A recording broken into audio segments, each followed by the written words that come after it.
Heroes will rise, and villains will fall. And this is a movie that definitely goes plus ultra. If I can't protect those two, then I can't call myself a hero! This is a race against time. We're the only heroes on this island. We're the only ones who can save the people here. We're gonna kick the crap out of these losers. We won't stop now. I'll blast this villain with everything I've got! Detroit! My Hero Academia Heroes Rising is the second spin-off film of the original manga to anime and was animated by Studio Bones, directed by Yosuke Kurada, and written by Kenji Nagasaki. The movie was also under the supervision of original manga author Kohei Hirokoshi, saying that the climax of this film is how he once planned the manga to end, so that's kinda cool. The movie centers once again on Deku and the class of 1A as they've been sent to Naboo Island as part of a safety exercise, as there's no crime on the small island and the elderly hero on the island retired. But this peaceful assignment is interrupted by a quirk-stealing villain named Nine and his minions, who are connected to the League of Villains.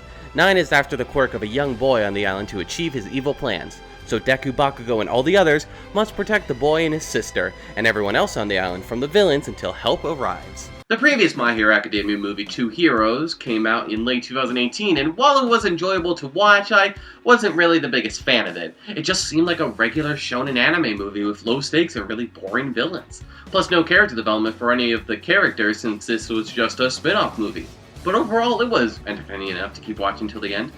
Heroes Rising, however, has high stakes, great villains, and unique character development for characters like Deku and Bakugo. Studio Bones is still my favorite Japanese animated studio, and it's because of their fight scenes and their action anime that are always amazing. When talking about the movie, while the animation is a bit standard in its lighter moments in the first third, as soon as the villains hit the island and all hell breaks loose, the animation budget kicks into high gear and becomes much better and cinematic. I am really glad I saw this movie on the big screen with a crowded theater, because the fight scenes were such a spectacle to witness. The action is always easy to follow, it's very big and bombastic, and it's that good fist-pumping shonen action that I love so much. You really feel the massiveness of all the fight scenes, something that I thought Two Heroes was lacking in some areas.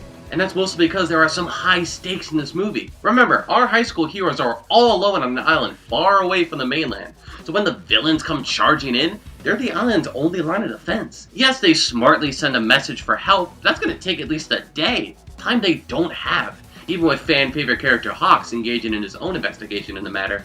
So these teenagers are all alone. Yes, they are strong and they have their hero's license, but these are some uniquely powerful villains, so it will take every amount of strength that they have to fight the villains off and save these two kids. No adult heroes are coming right away to save the day. They are all on their own, which made this situation in the movie more engaging than the last one. And while in Two Heroes only a handful of popular characters, and Mineta, got the spotlight while the others were relegated to cameos, all of the class of 1A are featured here. They each get an awesome moment, yes, even Mineta, showing off how much they've grown since the beginning of the anime. And while the only characters to get character development are Deku and Bakugo, I really liked how all the other characters got to contribute in their own way to try and save the day. Speaking of Deku and Bakugo, this movie sort of completes their character arcs in a satisfying way. Their rivalry in the main anime is the most engaging aspect of the show, and it was nice to see a version of it being completed here. The two must work together to stop Nine and the other villains, showing that they've grown since they were kids. Plus, without spoiling anything,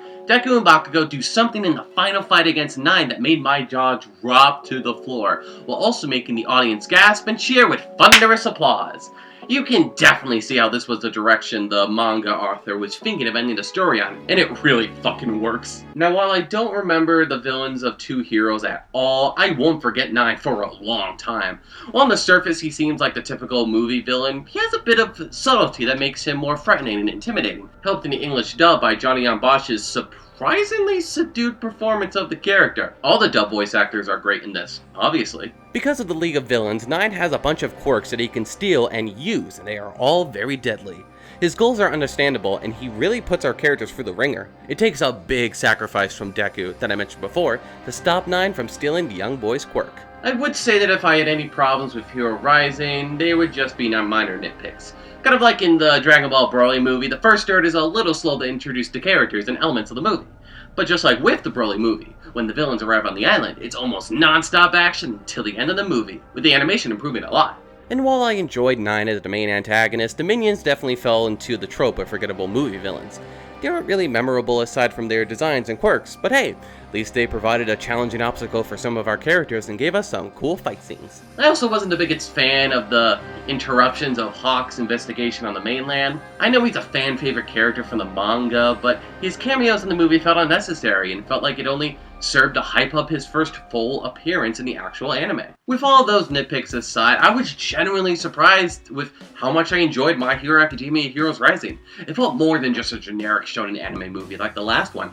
This is all thanks to its colorful, energetic animation, giving all the characters the spotlight at some point, having higher stakes, unique character development, and a subtle but still threatening villain. If this truly is the last My Hero Academia movie that we're getting, then it's an amazing way to go out. I'm going to give My Hero Academia Heroes Rising an A-.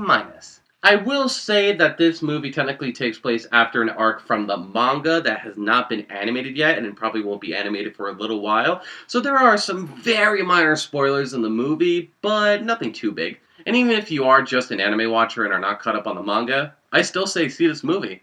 It's definitely worth the watch.